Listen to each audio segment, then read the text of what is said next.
everyone. Thank you for joining us this evening at the Mark Twain Library Virtual for another installment of our Conversations, Truth, Myth, and Democracy series presented by the Reading League of Women Voters and the Mark Twain Library. My name is Erin Dumeyer, and I'm the director of the library. In a moment, I'm going to let tonight's moderator introduce our guest speaker, but first, I'd like to tell you a little bit about the award-winning conversation series and also a bit about how to participate in tonight's program. Conversations, Truth, Myth, and Democracy is a series of lectures and events created by the Mark Twain Library and the Reading League of Women Voters. Winner of the 2022 Connecticut Library Association Award for Excellence in Public Library Service, this series began in the fall of 2019 to continue the community conversation on issues of race, justice, and democracy. Just a quick thank you to our area libraries and leagues for their support of this series. Easton Public Library, Weston Public Library, Friends of the Weston Public Library, Newtown's C.H. Booth Library, Richfield, Woodbury, the League of Women Voters of Weston, the League of Women Voters of Richfield, and the League of Women Voters of Northern Fairfield County. Thank you for your support. We are recording tonight's program, so the recording will be available to view next week on the library's YouTube channel. We've set aside time for questions at the end of the program, and you're welcome to submit your questions in the Q&A function at any time. We will try to get to as many as possible. We are also offering closed captioning. The buttons for both the Q&A and closed caption functions are located at the bottom of your screen. And now it's my pleasure to introduce our host for tonight's program. Dr. Daniel W. Barrett is a professor in the Department of Psychology at Western Connecticut State University and a member of the Conversations Committee. A former resident of Reading, he graduated with a BA from Wellesley University and earned his PhD in social psychology from Arizona State. He served as a postdoctoral research fellow in health communication at the Annenberg School for Communication at the University of Pennsylvania. And I feel so lucky to have him always shepherding these fantastic programs on behalf of his participation in the Conversations Committee. So thank you so much, Dr. Barrett. Thank you, Erin, and good evening, everybody. Welcome to another event in our series of conversations on truth, myth, and democracy. And I also want to thank the Mark Twain Library and the Reading League of Women Voters, of which I am a proud member, for organizing tonight's event. Tonight, I'm excited to be speaking with Dr. Ellen Umansky. Dr. Umansky is a Carl and Dorothy Bennett Professor of Judaic Studies, emerita at Fairfield University. She earned her bachelor's from Wellesley College, her master's degree in religion from Yale Divinity School, and a PhD in Judaic Studies from Columbia University. She has taught at various colleges and universities before joining Fairfield in 1994, where she was the director of the Bennett Center for Judaic Studies until 2022. Dr. Umansky is the author of 5 books and almost 100 scholarly articles and encyclopedia articles on modern Jewish history, religious thought, and/or Jewish women's spirituality. She is the 2009 recipient of Fairfield University's Dr. Martin Luther King Jr. Faculty Vision Award for her effort to instill and inspire the teachings of Dr. King. The topic of tonight's conversation is the origin and nature of anti-Semitism in the United States. Although the First Amendment guarantees freedom of religion, and the U.S. is ostensibly a tolerant nation, religious minorities, including Jews, have been subjected to violence and prejudice since the colonial days. Anti-Semitism is not a recent phenomenon. It did not begin on October 7th of 2023. Again, it can be traced back to the early European settlers and has been present throughout our history. We'll come back to the history in just a few minutes. Just to jump to the present for a second, over the last 10 years, we've seen a spike in incidents of anti-Semitism in the US from 912 in 2014 to almost 9,000 in 2023. This includes an approximately 140% increase just from 2022 to 2023, including a 1,000% increase in bomb threats. Numbers like these, especially when we consider the psychological and physical harm these incidents can cause, are severely troubling. They have and should lead us all to think broadly and deeply about who we are as a nation. Why is anti-Semitism so strong, so prevalent, and so resistant to change? Why has it over the centuries waxed and waned? Why has it surged over the last decade in many parts of the world, including the focus of tonight's conversation in the United States? And at a more basic level, what is anti-Semitism anyway? Ellen, thanks for speaking with me tonight. I have a series of questions to get us going. No doubt more than we'll have time to get to. At about 8:30, as Aaron said, we'll turn to audience questions in the Q&A. And viewers, I encourage you to submit those questions as we go forward, as they come to your mind. And we'll wrap up around 9 p.m. Before we go into our topic, though, as our audience may not be familiar with your research, Ellen, can you briefly share with us some of the issues and topics and subject matter of your work, especially as it relates to anti-Semitism in the United States? I'm sorry, the last part of what you just said was fuzzy. I don't. Yeah, no, I'm asking if you could talk about your research, your work, especially as it relates to anti-Semitism in the United States. Yeah, I would say that it's not so much my published work that relates to anti-Semitism in the United States as much as my teaching. During the 28 years that I taught at Fairfield University, I regularly taught, among other courses, Jews and Judaism in America, Faith After the Holocaust, History of the Jewish Experience, and Women in Judaism. And in all of these courses, I had students explore the nature of anti-Semitism. But I would say, especially in my Jews and Judaism in America course, the students got to explore not just Judaism, but Jewishness. That is Jewish cultural identity, Jewish political interests, Jewish music, in other words, the intersection of Judaism as a religion and Jewishness as an ethnic or cultural identity. And in that course, especially, the students got to explore and try to answer the question, what has it meant and what does it mean to be a Jew in America? And inevitably then, we talked about not only the differences among Jews, but also the distinctive beliefs, concerns, and experiences, including that of anti-Semitism, that continues to unite American Jews today. Yeah, no, I've read one of your books. There was your book on Christian and Jewish science, which I found really quite interesting and learned a lot from. So Yeah, a good read. yeah, but that All right. doesn't explore anti-Semitism. No, it doesn't, but In it's fact, still it's very interesting. if anything, that book really explores the influence of non-Jewish beliefs to Jews, especially in the 1920s. So, yeah. Mhm. So why don't we start by defining anti-Semitism? Like many terms and concepts, it's been defined in lots of different ways. So in your opinion, so what is anti-Semitism in your view? And what definition do you prefer and why? Again, because there are several of them out there. Okay. So what is anti-Semitism? Yep. Okay. Look, it would be easy to just say to all of you that anti-Semitism is Jew hatred, but I'm going to spread this out and, be a little more concrete. Anti-Semitism is a modern term popularized in the late 1870s by the German journalist and politician Wilhelm Marr. Now, theoretically, the term anti-Semitism could apply to anyone who is a member of a people's who speak or once spoke a Semitic language, which would include Jews. It would also include Arabs. But the truth is, from 1879 through the present, it has been a derogatory term applied to Jews. And according to the International Holocaust Remembrance Alliance, it has also been applied to non-Jews who seem to have Jewish characteristics, whatever that might mean. And I have to say that this definition really came back to me on Monday when the Jewish Forward published an article about, was Christopher Columbus Jewish? There's been speculation about Columbus as having been Jewish over the past, I don't know how many decades.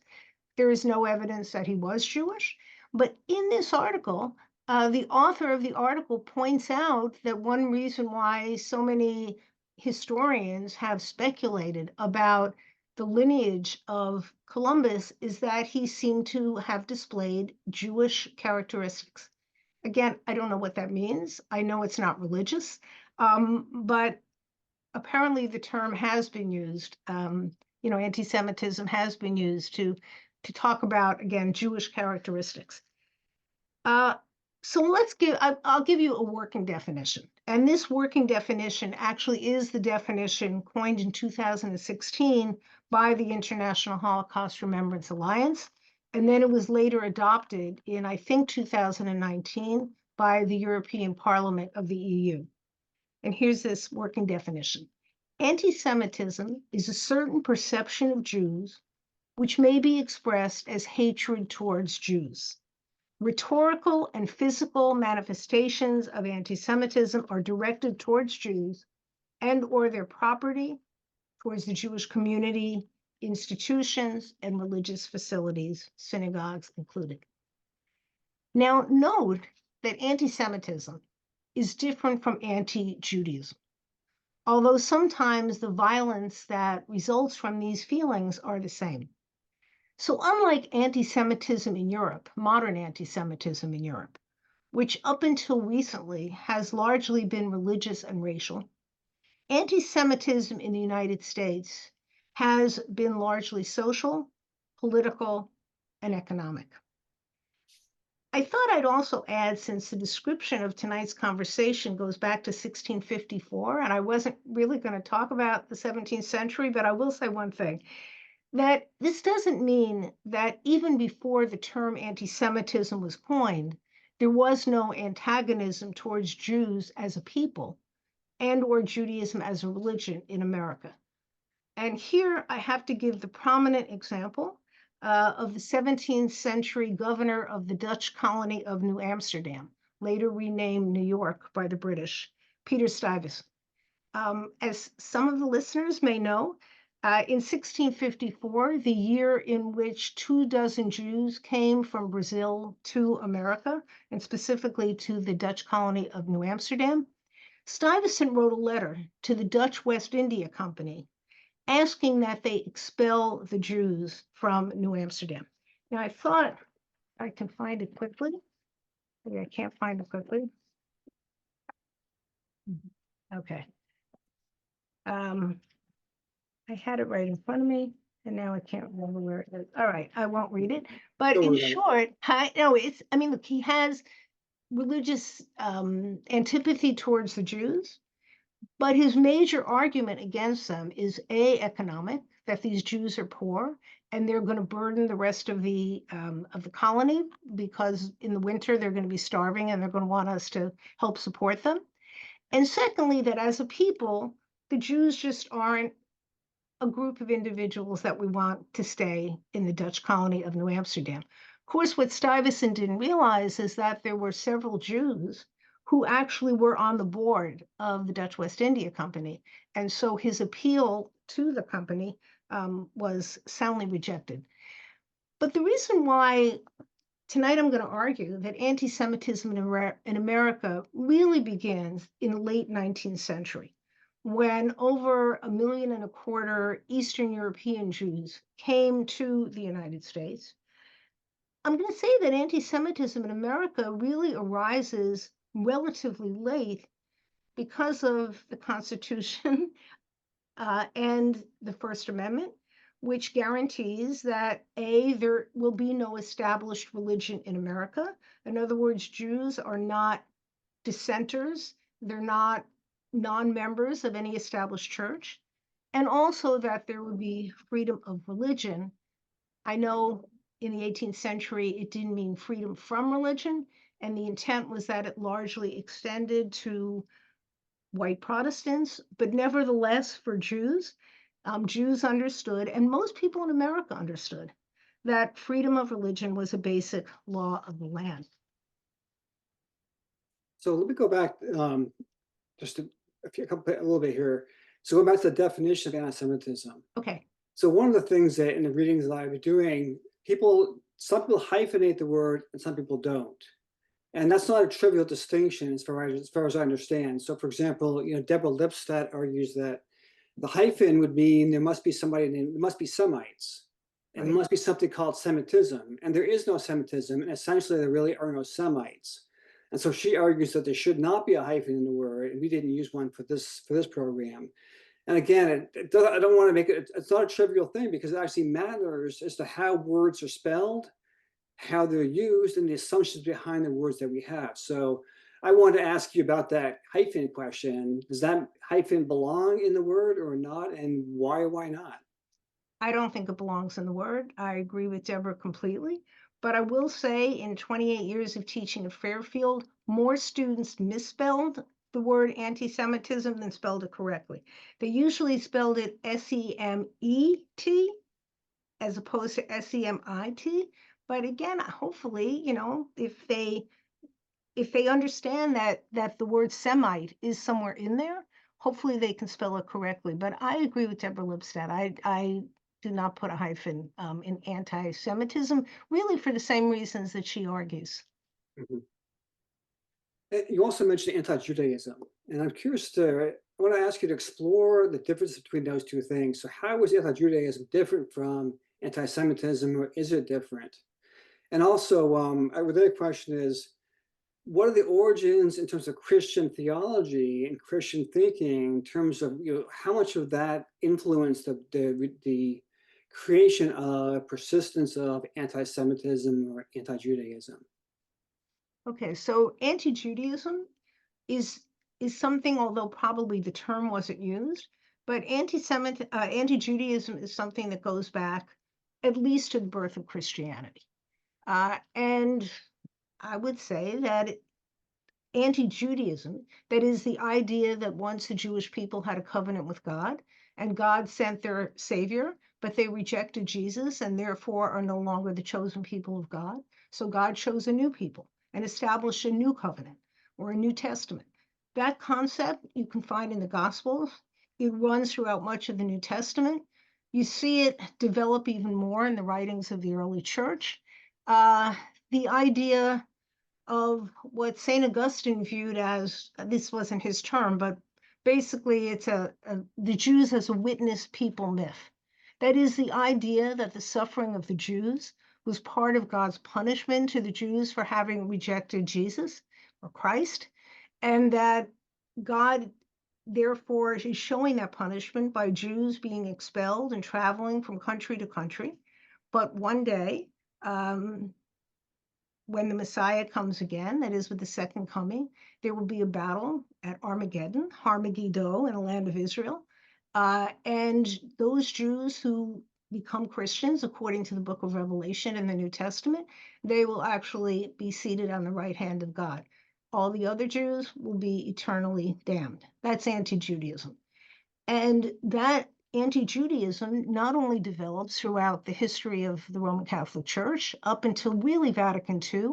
I mean, I don't have time tonight to talk about Vatican II, but I can't tell you how much my teaching of undergraduates. I first started teaching undergraduates in 1977 when I was still a graduate student at Columbia. And I last taught undergraduates in the spring of 2022. The biggest change in my students is that my students now, not only are their parents, but most of their grandparents are post-Vatican II Catholics, meaning they have a completely different understanding of Judaism than the first students that I taught 45 years ago. So anti-Judaism is something that not only developed throughout the history of the church, but also, unfortunately, became part and parcel of the Protestant Reformation when Martin Luther, at the end of his life, became a vehement, what today we would call an anti-Semite, but really what he expresses when he talks about burning of synagogues, he's really talking about anti-Judaism, right? And that's very different from what the experiences of Jews in America has been. Mm-hmm. So just one more question about the definition. And some people have said that the definition you gave us, the IHRA definition, is a little bit too vague for them. And so, because there's a term in there, it's a certain perception of Jews, which I know they go on to elucidate a little bit in examples that are provided after that definition. But some people say, well, what does that actually mean? What is a certain perception of Jews? And how do we understand that term, given that it's a sort of vague terminology? I mean, definitions, though, as you know, are very tricky because on the one hand, if they're too specific, then they're kind of useless, especially in a field like this, because you can't apply them very much. They're too narrow. Then you have to have lots of terms for something that maybe you could have one term for that overarches all the smaller categories. On the other hand, if a definition is too vague, then, well, what does it actually mean? And so I just wanted to ask you to push this a little bit and think about that phrase, a certain perception of Jews, and what do you think about that part of the definition, and how well does it work in your opinion? Well, supersessionist theology is a big part of what was Roman Catholic theology. I'm going to say even past Vatican II. Sorry, maybe misunderstood. In the definition, it's a certain perception of Jews. Supersessionism? No. In the definition, the IHRA definition of anti-Semitism is a certain perception of Jews. A certain Perception of Jews. Jews. Yeah. So that's the part I'm asking about. So what does that term mean? Because it doesn't say what the perception is. It's a little bit vague. It's just some criticize the definition for that reason. And others say, no, it's fine. It should be general because it has to apply in so many different kinds of situations. Right. Yeah. I mean, the term in and of itself, if we were to say anti-Semitism completely out of context, and we didn't know anything about the history of the term anti-Semitism and its usages, the term would mean nothing. I mean, what does it mean? Against people of Semitic origin? Against people who speak a Semitic language? Yeah, the term in and of itself, I would say, honestly doesn't mean anything. We know it's anti-something, but as you said before, I mean, anti-Semites, but it's not anti-Judaism, right? It really is a hatred of Jews. And again, that's not what the term literally means, but that is how it's been used since Wilhelm Marr published his first book on the topic in 1879. Well, yeah, and Marr created a new term because he didn't want to use anti-Jew. He wanted to have a term for hatred of Jews without using hatred of Jews as the terminology.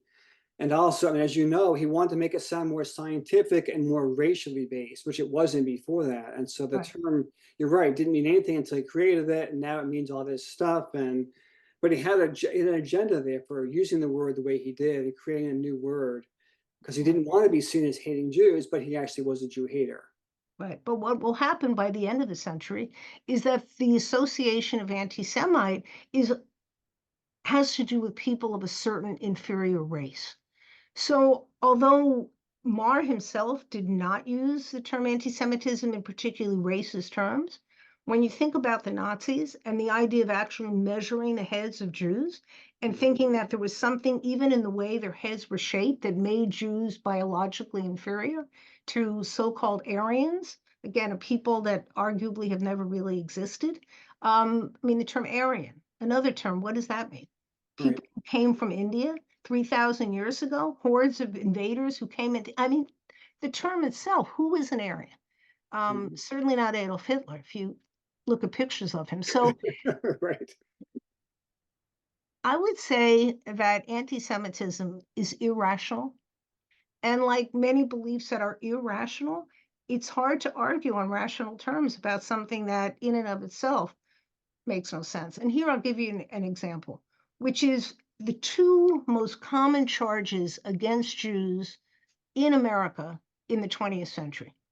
Jews are communists and Jews are money-grubbing capitalists, right? Now, how can you be a communist and at the same time be a capitalist? But again, anti-Semitism isn't rational. So, I'm thinking of probably the most famous anti-Semitic film of 1940, Der Ewige Jude, The Eternal Jew, in which Jews, it's a Nazi propaganda film, in which Jews are seen as money grubbers. There's a scene of two Jewish men in a synagogue on the Sabbath exchanging money. I don't know if they staged that. I have no idea. But also talking about Jews as wealthy bankers, but also talking about Jews as vermin. So, you're talking about, again, something that really cannot be rationally explained. If all the Jews in America were to go away somewhere, would there still be anti-Semitism in America? Do you need Jews to actually have anti-Semitism in a country? And the answer actually seems to be no. Mhm. In Dara Horn's book, People Love Dead Jews, she has a fascinating chapter on Harbin, China. Have you read her book? No, I have not. It's a wonderful book. And I told her when I met her last fall at Fairfield, I really was surprised and moved by her chapter about this place in China that once had a thriving Jewish community. And today there's one Jew left, but that doesn't stop anti-Semitism from being present. So yeah, I hope that answers your question. No, it does. It does. So thank you for that. So let's talk about the racialization of immigrants in the United States, especially during the 20th century, and how that impacted anti-Semitism. So as you know, the reception given to immigrants in this country has been closely tied to whether or not they were defined as being white, Mhm. right? And even as the boundaries of whiteness, the lines drawing distinctions between who was white and who was not white were shifting, and they were blurring, they were changing.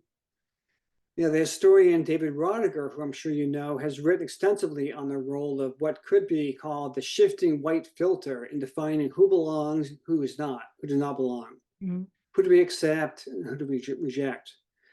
And this constantly moving categorization was applied to Jews, and to some extent, anti-Semitism seems to have been tied to how white Jews were seen at any given time, in the 20th century, maybe even today. Karen Bodkin, who I'm sure you're familiar with, she's an anthropologist, wrote a book called How Jews Became White Folks and What That Mhm. Says About Race in America. Right. I just want to quote something from her about a chicken and egg problem she was talking about in part of this book. I quote, "It's hard to know which came first. Did Jews and other Euro ethnics become white because they became middle class? That is, did money whiten? Or did being incorporated into an expanded version of whiteness open up the economic doors to middle class status?" She says both things were happening at the same time. But anyway, I just wanted to ask you to kind of comment on and talk a little bit about this idea of whiteness and Jews and how those two things have overlapped, not overlapped in their history, and again, how that has affected how we accept or not accept Jews in our culture, and how fervent people are in their anti-Semitism. Right. Before I answer that directly, I want to mention another book on this topic that I think is really excellent. Eric Goldstein's book, The Price of Whiteness, which also has to do with, how the Jews became seen as white in America. So when Jews first came to America in the 17th century, they were so few in number that I don't think there was a question about the racial identity of Jews. And then in the early and mid 19th century, when German Jews came to America, again, at most, there were 250,000 Jews from Central Europe who came to the United States between 1820 and 1870. And so there weren't really enough of them to be categorized one way or another. Plus, most German Jews, Central European Jews who came to America, when they came here, were middle class, were educated, and had some sort of skill.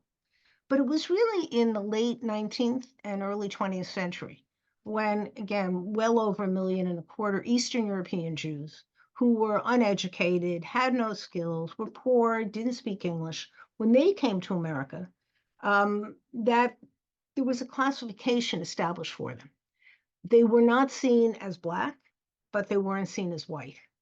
They were usually identified and had to identify themselves as Hebrews.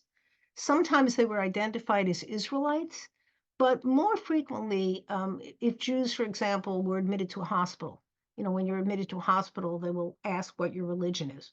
Jews would write Hebrew. They were identified as Hebrews. And it really wasn't until after World War II in 1945 that Jews fully became seen, as white people in America. Now, I will say that many Jews today, although seen by others as white, continue to not identify themselves as white. There is a thing about Jewishness and otherness. And I have to tell you, I myself was thrilled when Ancestry DNA came out because I really wanted to see what my DNA was. And I really suspected that I wasn't fully white, that I wasn't fully European, that I had some African ancestry. I don't know. So I did Ancestry DNA. My sister did it as well. We got the same results, which said that we were both 99% Eastern European Ashkenazi Jews, which I think means that I'm white. But there is something about being Jewish that, again, for many Jews, I don't know if my children feel that way. My children are in their 30s. Well, I wouldn't say they all feel that they're white. Actually, now I take that back. I'm not sure my oldest son feels comfortable filling out Caucasian when he's asked what race he is. But I would say today in America, Jews on the whole are seen as white, and whether Jews themselves accept that or not, I think that as Jews have become more financially successful in America, although there are many Jews who are poor, especially as the Jewish population gets older, nevertheless, I would say the financial, social, political success of Jews in the United States has put them into the category of being white. Mhm. Yeah, so going back to mid 20th century, then I think Dinnerstein talked about World War II as being the high, not the highlight, the high tide of anti-Semitism in the U.S. So Dinnerstein called World War II the high tide, and then after World War II, kind of what happened with anti-Semitism? How did it change? How did it wax or wane between 1945? Once the soldiers came back, we started learning more about what actually happened during the Holocaust. Mm-hmm. And so what actually, what changed in that over the next, say, 60 years? We'll stop at 2015 for now. We'll come back to that in a few minutes. Okay. But just so over those 60 or so years after World War II, kind of what was going on there in the US and how did anti-Semitism change and why did it change? Okay. All right. So you want me to start before 1945, before the war, right? You can start at the war if you'd like. Well, no, because I really think that anti-Semitism in America really begins to pick up its pace in the 1920s. And Jews had long been seen as scapegoats. Jews were seen in European countries as scapegoats when things went bad, whether, there was some kind of plague or whether there was, a financial crisis in the early modern period. Jews were seen as scapegoats.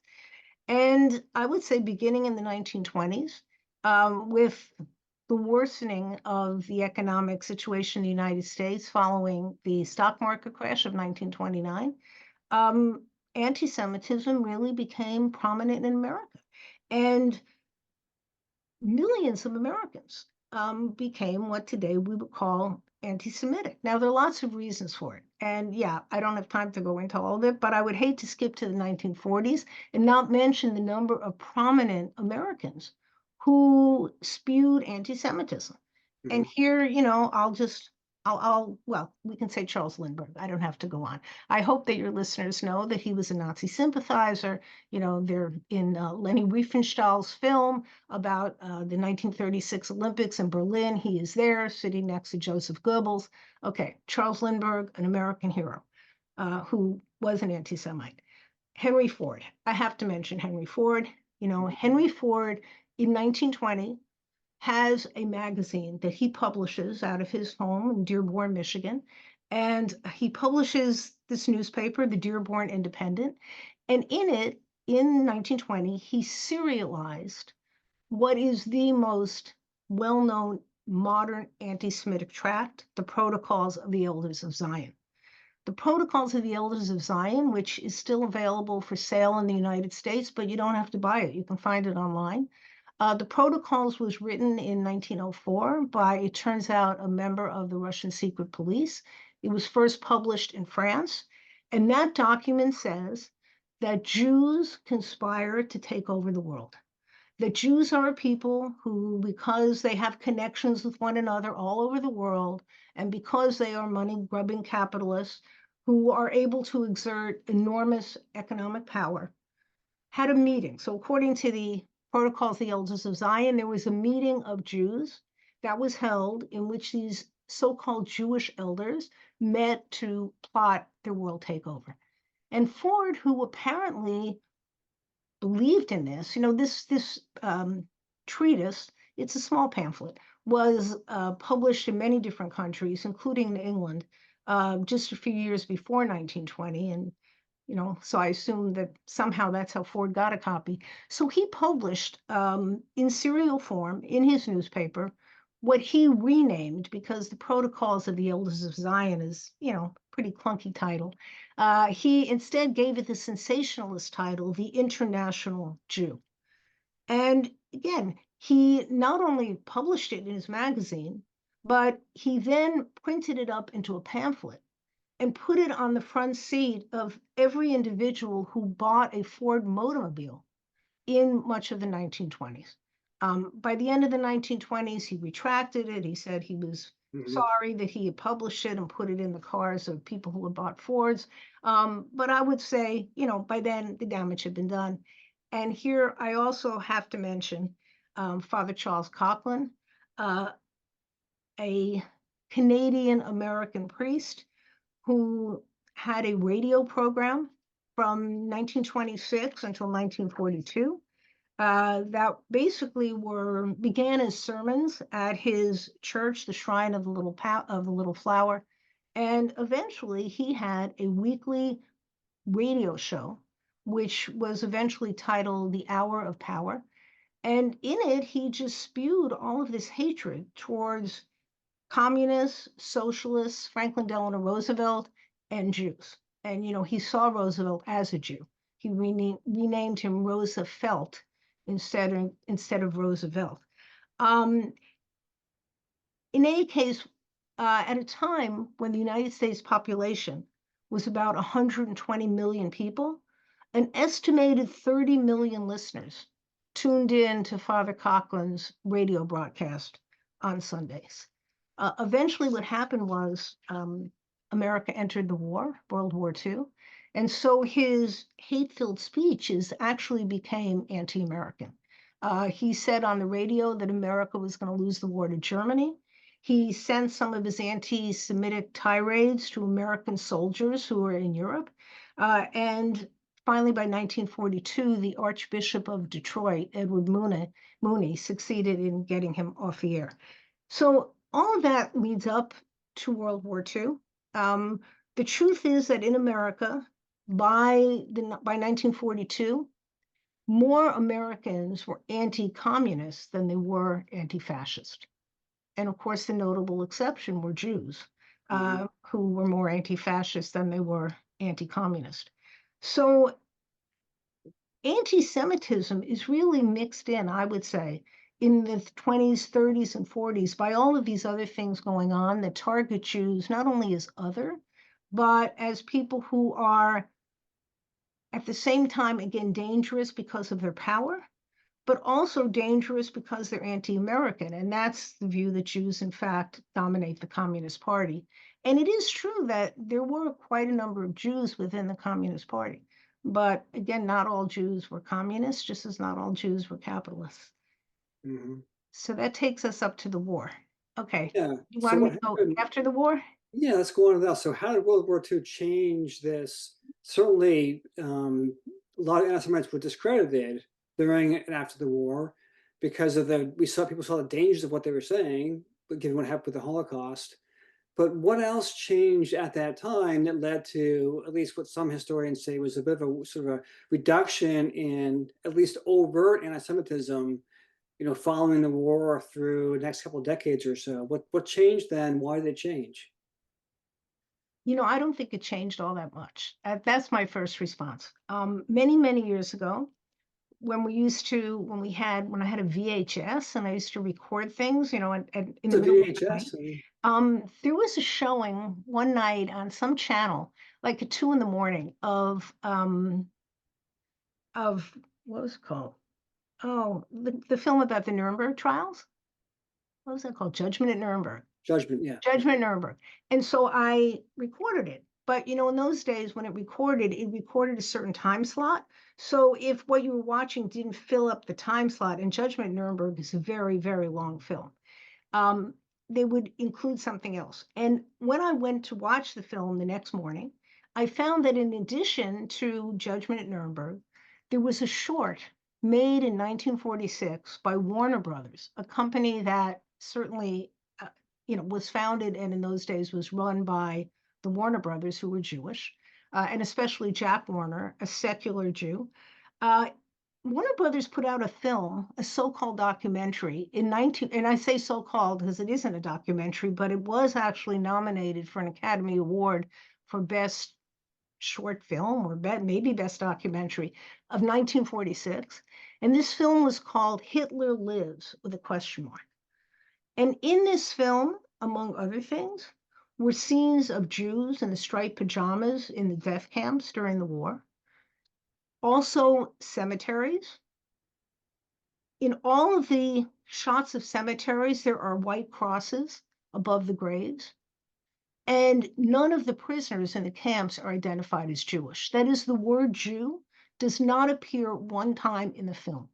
I believe that Jack Warner was asked to make this film by the American government as a propaganda piece of basically saying, we had to send your sons and your husbands off to fight the war to make the world safe for democracy. But it wasn't about saving the Jewish people. I would add to that only 6 years after the war ends, Julius and Ethel Rosenberg, who were secular Jews, and Julius at least was a member of the Communist Party, they were found guilty of, quote, conspiracy to commit espionage. They were found guilty of selling or giving American secrets, national secrets, to the Soviets. They were executed in 1953. Just last month, actually, under the Freedom of Information Act, their sons were successful in having released some of the papers that show that Julius indeed did give some secrets to the Soviets, and Ethel herself was never a member of the Communist Party. My point is, and I could talk about the Rosenbergs endlessly, it seems that they were scapegoats, that during a time of McCarthyism and anti-communism in the United States, that Julius and Ethel Rosenberg, primarily because they were Jewish, were easy targets. Someone had to be found guilty for the crime of communism in America, and why not put to death the Rosenbergs, even though Ethel Rosenberg, again, was not a member of the party, and they had 2 young sons. So in that sense, anti-Semitism seems to continue. And well into the 50s and 60s, there were still certain jobs in America that were closed to Jews. There were neighborhoods that Jews couldn't live in. There were country clubs, including in my hometown of New Rochelle, New York, country clubs to which they couldn't belong. There were quotas placed on Jews at some of the most elite colleges and universities in the country. And there were jokes made in public then and probably today, although people usually don't say such jokes in front of me, about how cheap Jews are, how big their noses are, how Jewish women are capitalistic princesses who want their fathers and their husbands to take care of them, or jokes about devouring Jewish mothers who want to baby their sons forever. Now, note, Dan, these are not religious jokes, right? These are jokes about Jewish appearances, Jewish social manners or the lack thereof, and the obsession of Jews with money. And not all of the jokes, by the way, were told by non-Jews. Many of them were told by Jews, primarily Jewish male comedians, who were the sons of immigrants, non-religious Jews who had conflicting feelings about Judaism and Jewish self-identity. So it does seem that by the 1990s, such Jews and derogatory images of Jews began to disappear, probably because most Jews today, not only have they, but their parents and their grandparents were born in America. But there's still some notable exceptions. And I would say in some cases, yes, now Jews can live almost anywhere, and Jews can have almost any job, but apparently not president of the United States. But it does seem that, most of what was anti-Semitism did seem to disappear. But now we're at a time where things again are getting worse. Yeah, yes. Why don't we turn to that? So what we've seen in recent years, as you know, is a resurgence in anti-Semitism in lots of different ways. And some of the old conspiracy theories about Jews who, they want to control the world, they're going to take over the financial markets and so on. They're traitors, they have dual loyalties, all these things that have been around for a long time are coming back again and becoming expressed more overtly. So even if you look at, for many years, anti-Black statements were actually reduced as well. We saw less overt discrimination. We saw less overt anti-Black statements. But that's coming back also at the same time as the anti-Jewish sentiments are coming back. And so they become more and more accepted in recent years in our country. And you have presidential candidates who are actually saying these things that are really quite disturbing to hear. Obviously, they're totally fictional, but they're very disturbing and they're hurtful to people. And so, Mm. can you talk a little bit about why do you think it is we're seeing this resurgence, going back to Charlottesville and even January 6th, in anti-Semitism as being overtly acceptable in many arenas in this country? Mhm. I would say that the Unite the Right rally in Charlottesville in August of 2017 changed everything for Jews in America. Um, I think before then, most Jews in America really felt secure in America. I mean, I was born in America, my parents were born in America, but in 2017, I think it was made clear to Jews that anti-Semites, haters in general, felt free to crawl from under their rocks and to spew all kinds of hatred.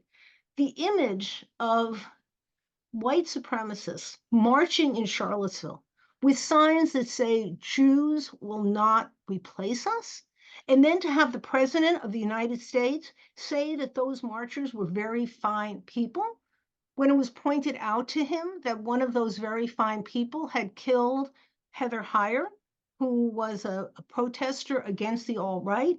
He then amended what he had said. Oh, I mean, they're very fine people on both sides. They're fine people on the side of the white supremacists and members of the KKK who marched in Charlottesville. Mhm. Um, I would say that following the Unite the Right rally in 2017, there has anti-Semitic incidents in the United States have continued to rise. And it wasn't just 2017 in Charlottesville. It was 2018 and Pittsburgh, Pennsylvania. And the killing of Jews on the Sabbath when Jews were in prayer. Um, it's and then following that, there were a number of other shootings of Jews, killings of Jews.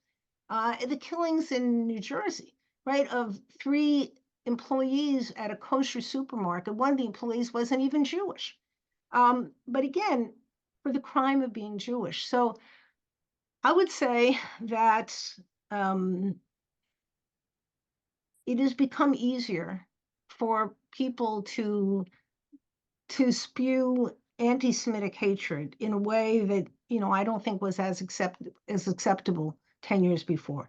And then with the coronavirus in 2020, these conspiracy theories, the idea of Jews creating the coronavirus for their own benefit.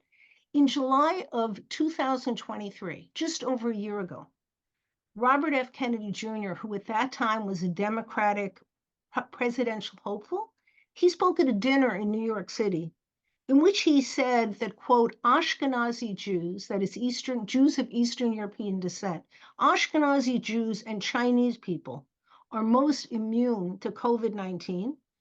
He said it's an argument that is ethnically targeted. He said COVID-19, and here I'm quoting from something he said in July of 2023, COVID-19 is targeted by Ashkenazi Jews and Chinese people to attack Caucasians and Blacks, so much for Jews being white. Anyway, adding that we don't know, he said, whether it's deliberately targeted or not. Right? So I would say that that really since 2017, violence, not only hatred against Jews, but violence against Jews have increased. Most synagogues in the United States now, employ security guards. And I'm talking about before last October 7th. My synagogue has had security guards for, I don't know, the last 4 or 5 years. And we don't even have them just on occasions when we have services. They're there all the time. But then, of course, last year, October 7th, 2023, anti-Zionism successfully became a synonym for anti-Semitism. I mean, Yeah, I not was going to all, ask you yeah, about that. So how are they different? How are they similar? Just, how are they different? How are yeah, they just tell us how do you see this as being different, because they are, by many people, they're equated as the same thing. And I did want to ask you to talk about that a little bit. about anti-Zionism and anti-Semitism? Right. Yes. Yeah, Yes. so anti-Zionism and anti-Semitism should be two different words. Anti-Zionism, which is really a misnomer because the state of Israel has been a reality since 1948. But be it as it may, anti-Zionism refers to either a belief that the state of Israel as a Jewish state doesn't have the right to exist, or it can also mean opposition to Israel. I would say since October 7th, last October 7th, some people have used it, anti-Zionism, as saying that the state of Israel is guilty of genocide and is carrying out genocide against the Palestinian people. That's anti-Zionism. Anti-Semitism is hatred of the Jewish people. And what has happened in the last year, in America alone, there have been 10,000 anti-Semitic incidents in the United States since last October 7th, which is astounding.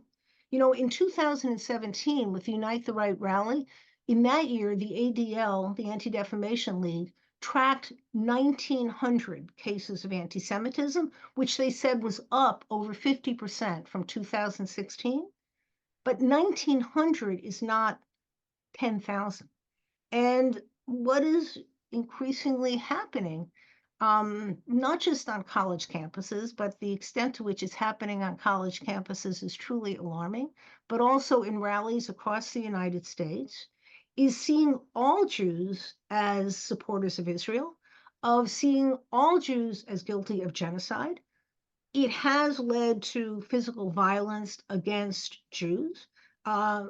Including college students who, are wearing a kippah that is in some way or identifiably Jewish, trying to walk across campus. I think of what happened last April when the dean of the law school at UC Berkeley held a dinner celebrating third-year law students. He and his wife is a professor of law at UC Berkeley.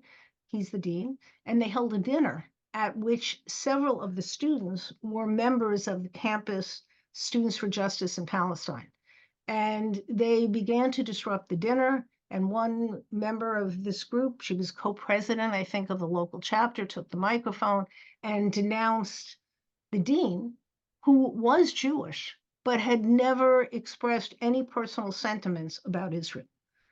And she was attacking him, and by extension, saying that he was responsible in some way for the Hamas-Israel war simply because he was Jewish.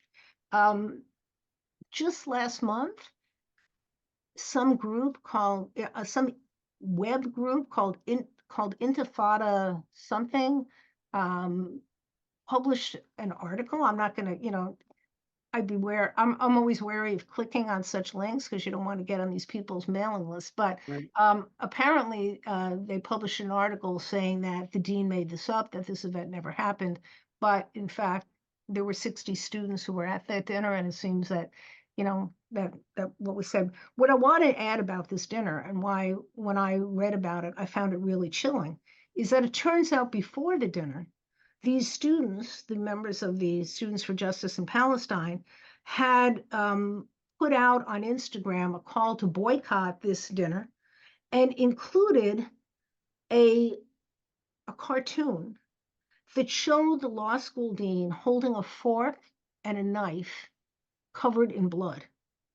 And then below it, it said the dean's name was Chemerinsky. So below it, it said, no dinner with Zionist Chem while Gaza starves, right? Here's a dean who never expressed any view on the situation in Israel-Palestine, but yet, no dinner with him because he must be a Zionist. He must be a collaborator in what is happening in Gaza. That's anti-Semitism. Yeah. So I want to jump over. We have a Q&A question that's nicely related to what we're talking about right now. So I'm going to jump to that for now and go back to my questions in a couple minutes here.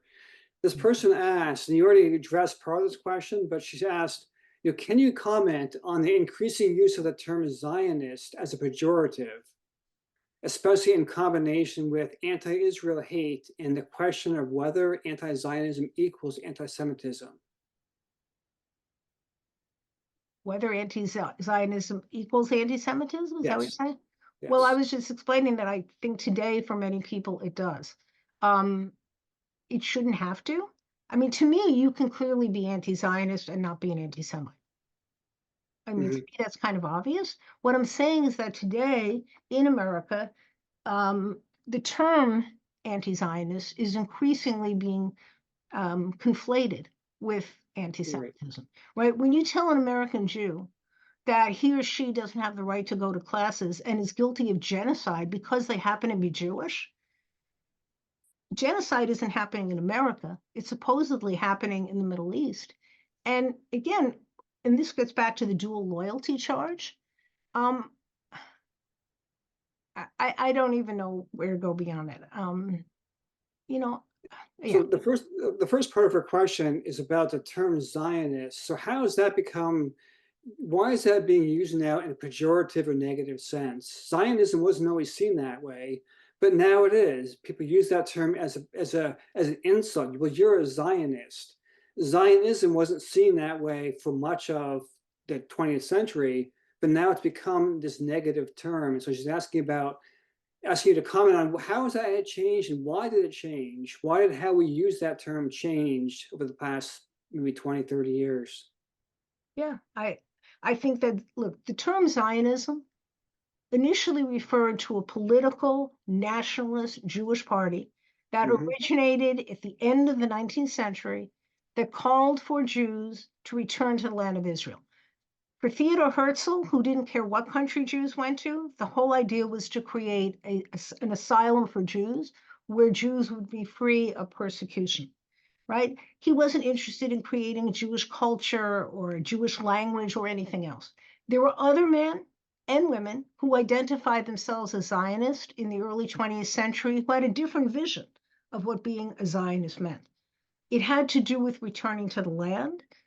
For many, it had to do with creating a distinct Jewish culture. For others, it was purely a political solution to a political problem. But I would say to all people who identify themselves as Zionists, Jewish or not, Zionism was a positive term. And to me, Zionism is still a positive term. But Zionism was a term that primarily had to do with establishing statehood. And so since 1948, what does it mean to be a Zionist or to be an anti-Zionist? I mean, to me, it means either being for Israel or against Israel. But the term Zionism, that's why it's so easy to use anti-Zionism when you really mean anti-Semitism, because maybe it has some respectable veneer. I really have no idea. It does. I will say that today, when I think of anti-Zionism, I think of the demonization of the Jewish people. And the term anti-Zionism, which for many years really was a negative against the policies of the state of Israel, is today, with the war going on, becoming more and more a term that applies to being against the right of Israel to exist, from the river to the sea, the eradication of the state of Israel. And to me, that isn't just anti-Zionism, that's anti-Semitism, again, when applied to Jews who are not Israelis, but live in other countries, including America. So you mentioned, that's very, very interesting. You mentioned white supremacy a few minutes ago, with Charlottesville and such. And I want to talk about that movement for a few minutes here. Back in May of this year, I interviewed Derek Black.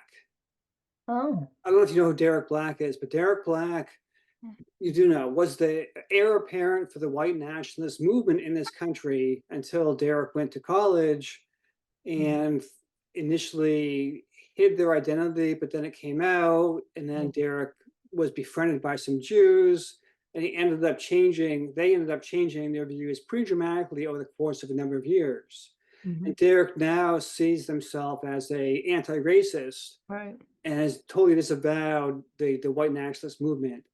One of the things that Derek talks about in Derek's autobiography is the role of anti-Semitism in white nationalism, in white supremacy.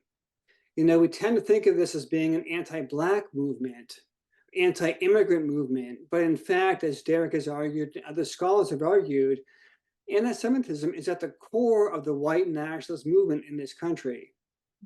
And the white nationalist movement has been trying to mainstream itself for the past, 30 years. The skinheads are gone for the most part. The uniforms are gone. The armbands are gone. And so what's happened is this movement has trying to become more and more mainstream and more acceptable to people to draw in more young recruits. And so I just wanted to ask you to talk a little bit about this overlap between white nationalism, white supremacy, and anti-Semitism in the US. Yeah, I mean, I can't explain it. I mean, the Unite the Right rally in Charlottesville wasn't supposed to have anything to do with Jews, right? It was about the protest against the removal of a statue of Robert E. Lee, Mhm. right? It had to do with continuing to celebrate the Confederacy, which of course was racist. So if anything, the Unite the Right rally, in theory at least, was an anti-Black, pro the good old days of the Confederacy rally. And then all these people show up wearing sweatshirts, t-shirts, that in praise of Hitler. Some of them are displaying swastikas. And then you have not only the sign, Jews will not replace us, but blood and soil, which was one of the slogans of the Nazi Party in Germany. Why?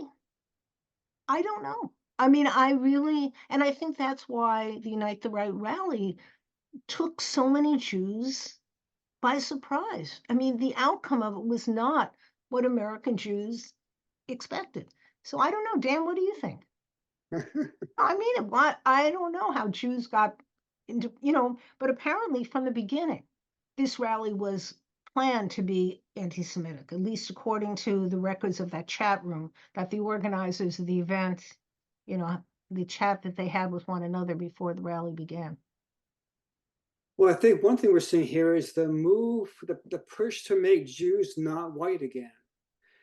Isn't that part of the white nationalist movement? Is we want Jews can't be white, or they'd be part of this white nationalism. They'd be okay, acceptable. So they don't say they're Black now, but I think that one of the underlying themes you see among these folks is that Jews aren't white. There's something else. Black, not Black, don't know, but they're just not white anymore.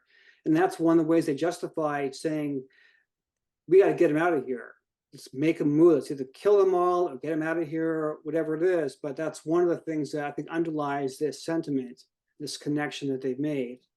And there's also this broader, given the Trump era, this broader grievance society. We have so many people, especially a lot of white men, saying, I don't have what I want, and somebody else has what I want, and I don't have it because of the Jews. And so the grievance that we see, these grievances that are being aired in the MAGA nation and so forth, are about me. I don't have something that I think I should have. I got to find somebody to blame for it. It's not my fault I don't have these things. It's immigrants, it's Blacks, and oftentimes it ends up being Jews.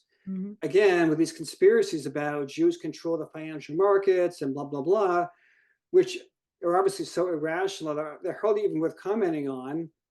But to go back to the double standards you talked about before, where here we have these Jews who are so smart, they can have these worldwide conspiracies to control the world, yet they're stupid and they're dirty and this, so again, how can they be both things? And they can't be. But again, these contradictions are okay with these individuals. They don't care about the contradictions. They'll live with those because it suits their worldview. It makes them feel better about who they are as an individual and who they think they are in terms of their racial background. Yeah. I think that's the answer. I mean, anti-Semitism is not rational, and the idea that you can have these conflicting views, you know, um,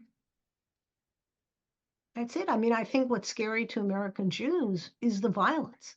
You know, people can say to me, I'm not white. I don't care. I don't care if I'm white or not. Yes, Jews have benefited in the United States from white privilege. Whether we're actually white or not, we have benefited from white privilege, and we have to recognize that. And but if people who are white nationalists want to say the Jews aren't white, let them say what they want as long as they keep their guns to themselves. Mhm. Yeah, yeah. I have a lot of friends who are actually quite afraid day to day now about about their lives. Because of what's been happening in the past 10 years, especially past 5 to 7 years. Mm. What role does the internet play in all of this? And so, just to go back to Derek Black for a moment, Derek Black's father created the website Stormfront. It's one Oh, of the biggest yes. it's one of the biggest white nationalist movement or websites that's still out there. Derek themselves, as a child, created the child version of that website just for kids. And certainly, the internet and social media have had a large role to play in mainstreaming and also making more popular anti-Semitism and other elements of white nationalism. Mhm. I want to ask you if you want to comment on that, if you have anything to add to that statement, and what can we do? Because we don't want to start censoring people. And this is one of the problems with, I love our freedom of speech, but it means you have to be free to say anything you want. And so it's, what do you do to kind of minimize the influence these folks have on people, especially when nowadays the white nationalists, the anti-Semites can recruit from the bedroom. It Absolutely. used to be you had to go out to a neo-Nazi rally or a meeting. It was an external thing. People would see you doing these things, and so you might be embarrassed or ashamed. But now they do it from inside a person's bedroom, and so recruitment is so much easier, as is the communication among these white nationalist groups. So Charlottesville couldn't have happened 50 years ago. It couldn't have happened. Right. January 6th couldn't have happened 50 years ago in the same way. And so what are your thoughts on, or do you have any thoughts about or comments on this role of social media and the internet in facilitating this explosion of anti-Semitism? Yeah, I mean, it's dangerous. I myself am not on social media, and hopefully I never will feel forced or pressured to be You're on not missing social. much, so Huh? you're No, not missing much. no, yeah, exactly. Um, but no, there's no doubt about it. I mean, you think about, Father Coughlin from the 1940s. He had a radio program once a week, right? He had a magazine that came out once a month. Today on social media, you can put anything out there any second of the day or night, and people have access to it. So it's not just recruitment for white nationalist groups, it's access to all kinds of racist, homophobic, anti-Semitism garbage. Anyone can put anything on the internet.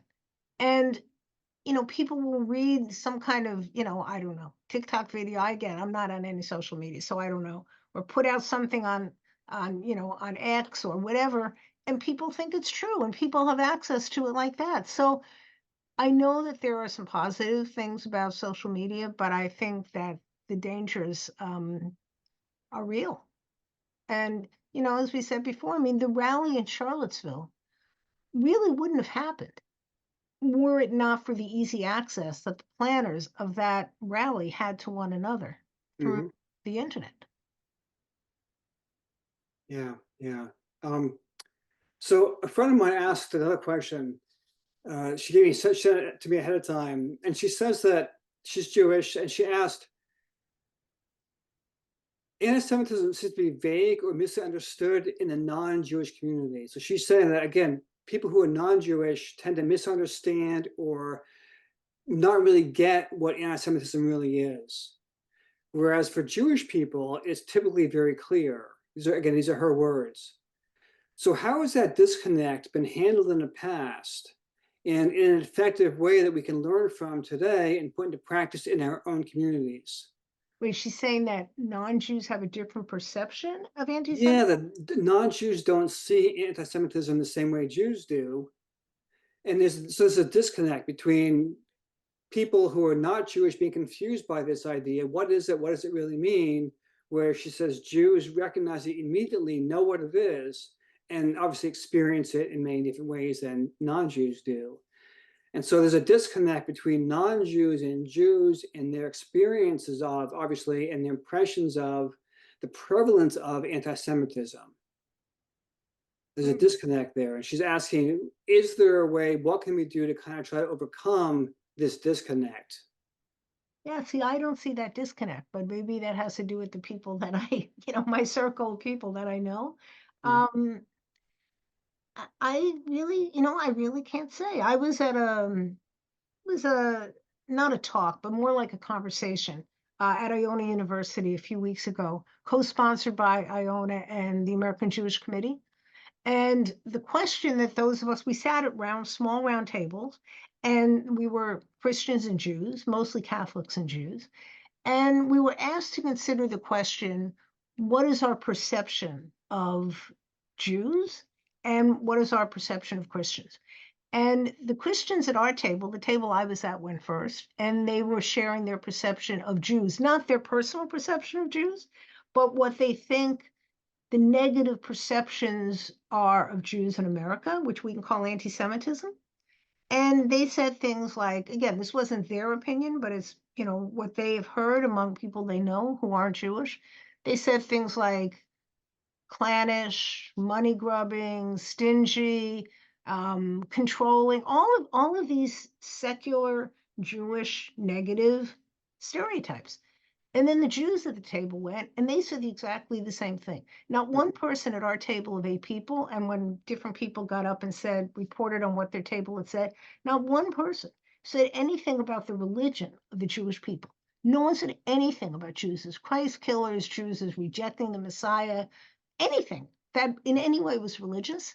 But everything had to do with these modern social, economic, and political stereotypes of the Jewish people. So I myself actually don't see the perception of anti-Semitism among the liberal Jews and Christians that I know to be different.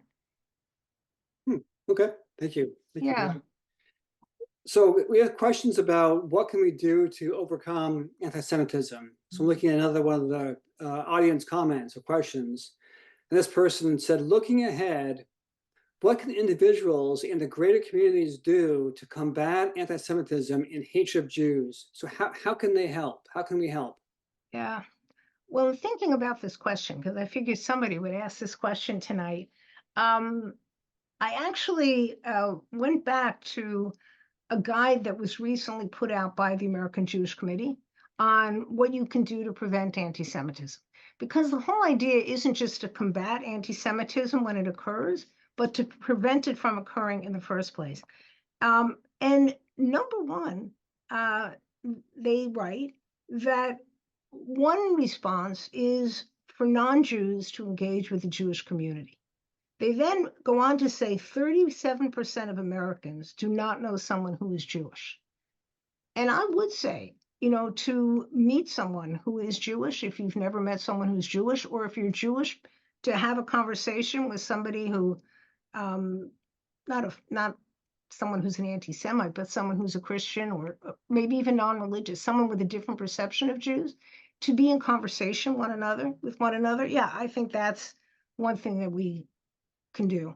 The second thing the ADL says, which is interesting, because this is definitely from a Jewish perspective, their second thing is it says, be prepared. A heightened awareness of the situations and times when anti-Semitism increases enables proactive planning to combat it. I think that 20 years ago, maybe even 15, 10 years ago, I don't think the AJC would have said that. The idea that, yes, we should be upstanders, not bystanders, that when we see an act of anti-Semitism or any other kind of ism that's negative against other people, we should stand up. But on the other hand, in an age of increasing violence, we also have to be careful. And I think that's what they mean by be prepared. They also say increase security and promote resilience. Yeah, that's something that we can do. Make sure that our schools, our libraries, our synagogues and churches, anywhere where people might congregate, try to do the best you can to be safe. But look what happened to Donald Trump over the summer. You know, that a would-be assassin is actually able to get a pot shot where, you know, Trump was what, inches from being shot to death? How did that happen? So, you know, unless there are better gun control laws in America, yes, we should increase security, but it's pretty difficult. Another thing that the AJC says is to promote awareness and training. And, you know, I don't know what's going on in Reading, but I know where my grandchildren live, in Atlanta, here in New York, you know, there are even, you know, among elementary school kids, talk about, I mean, it's sad, you know, what do you do if a shooter comes into your school? I don't think they're that blunt to my kindergarten, my grandson in kindergarten, Maybe but in first grade. you know, it's the world in which we live. To have policies and create the right structure for combating anti-Semitism. And I would say, you know, honestly, one thing that we can do, here we are, today is what, October 17th? One thing that we can do to combat anti-Semitism and all of the other isms that spew hatred against other people is to vote. Whether you voted already or whether you vote on November 5th, vote on a local, a statewide, and a national, you know, on the ticket. And I mean, that's, I think, the greatest tool that we have in America for trying to create an America that we all want to live in. So, other than that, I can't be overly optimistic. But you know, I'm hopeful, but I'm still cautiously hopeful. Well, that's good to hear that you're not totally pessimistic about that. But yeah, it's hard to be hopeful these days. It's hard to be to believe that things are going to change anytime soon when we see things getting worse rather than better in recent years. So another question is asked in the Q&A. Can you comment on the danger of common anti-Semitic tropes becoming so ingrained in modern American speech that they are, in some cases, not even recognizable as anti-Semitic by non-Jews and Jews alike? Such as, I would love to know what this questioner has. Yeah, this person didn't post any examples, Mm. so I can't say what they were thinking. Yeah, because I think some of the anti-Semitic tropes, like associations of Jews and money, I think that's less fashionable today than it was when I was growing up.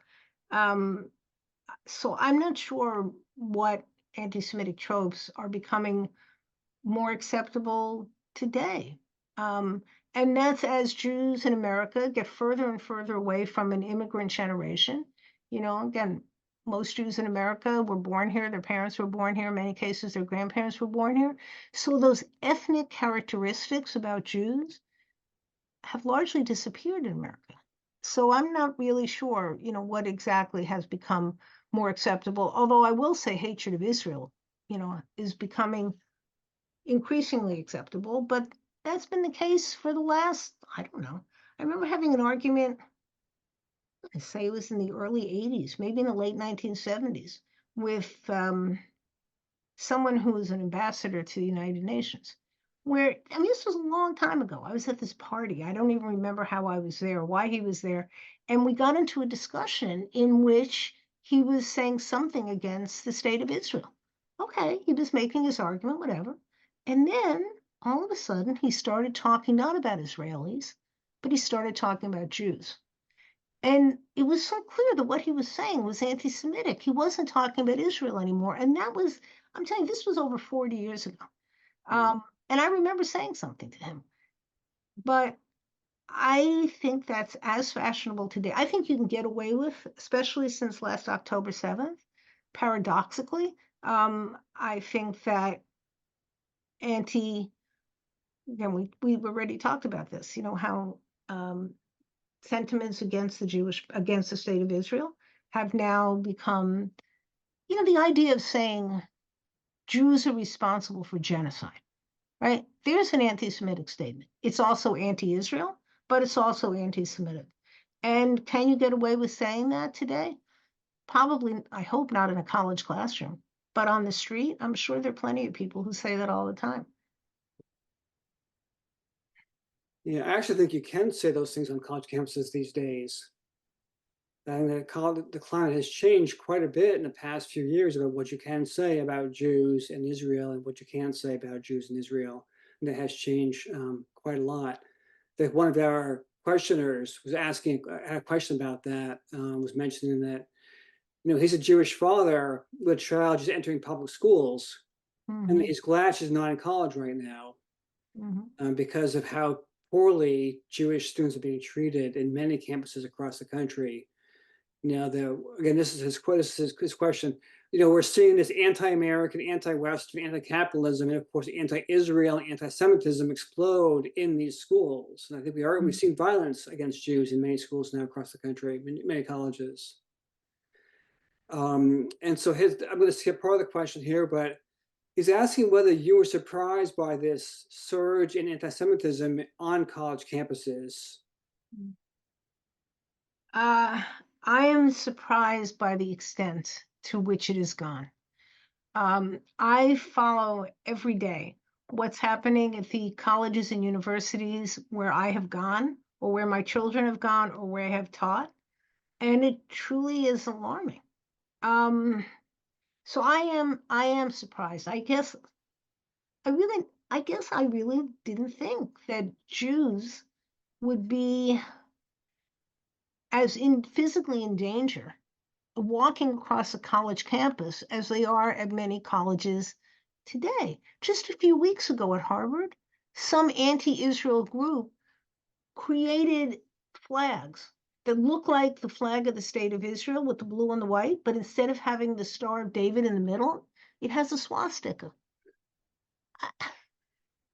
I guess I never, being born after World War II, I never thought I would see this in my lifetime. So I would say that I am probably many, if not most American Jews have been shocked by how easily anti-Israel rhetoric has led to violence. And not just on college campuses, but rallies in towns and cities across the United States. Mhm. Another one of our audience member, just to add on to that question, is asking about the lower grades.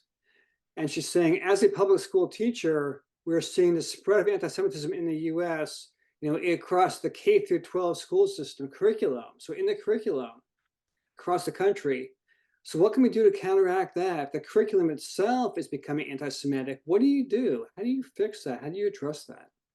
Anti-Semitism, you're saying? In the curriculum itself. In the curriculum itself. Yeah, it's not just a matter of being talked about in this, in the boys' room or whatever, but she's saying it's just that schools themselves now are incorporating this into the curriculum itself. Right. All I keep thinking about is it's wonderful that the Holocaust is now being taught in Connecticut public schools, I believe in middle school. But maybe instead of, or in addition to teaching about the Holocaust, we also need to talk about hatred towards others in America, including the Jews. Maybe anti-Semitism in America is an important topic that really, I think, can shine a light on discrimination and irrational hatred of other groups as well. And I wouldn't be surprised, if there are many middle school students who actually believe some of the conspiracy theories against Jews that we've talked about earlier this evening. Mhm. I think the students that I taught at Fairfield, and there were thousands of students that I wound up teaching in 28 years. I don't think that any of them believed in those conspiracy theories because they'd signed up for a course in Jewish studies. It's like I was preaching to the choir. Mhm. But I'm sure there are college students out there, just as there are high school students and middle school students, who really do believe in these conspiracy theories. And the conspiracy theories about Jewish power, Jewish control, Jewish controlling the banks, Jews controlling the media, um, these really can be very dangerous tropes. And maybe it's just something that has to be put into the curriculum. How would I do it? I've actually never taught students below 10th grade. I once did a, not for credit some teaching of a 10th grade class when I lived in Atlanta and taught at Emory University. But I would say I would begin with documents. You know, if you're talking about middle schoolers, you know, I think you could begin by just showing them short documents. You know, even an older document about the Jews that have all of these anti-Semitic tropes, and the famous letter written by George Washington to the Jewish congregation in Newport, Rhode Island, where he talks about how America welcomes all people and how the Jews are welcome in America, and he's proud to be there, you know, at the synagogue in Newport. So maybe that's the place to begin, by what we call primary documents. That's primary sources. I think that's where I would begin, rather than reading something by someone who's talking about what anti-Semitism is or isn't. Yeah, that might be one way to go. That's a really good idea. So we're almost out of time. Okay. I have one last question I ask all the people I interview on these Zoom meetings. And I'm a fan of the Ezra Klein show. So I listen to Ezra Klein on a fairly regular basis. Do you know Ezra Klein? What is it? The Ezra Klein show? No. Yeah, he used to be at Vox, and now he's a New York Times commentator, and also has a podcast he does, interviews twice a week. Very well known. And Ezra Klein asks his interviewees, his guests, for 3 book recommendations. Three book recommendations that they would give to the audience to learn more about the topic they're discussing, whatever that may be.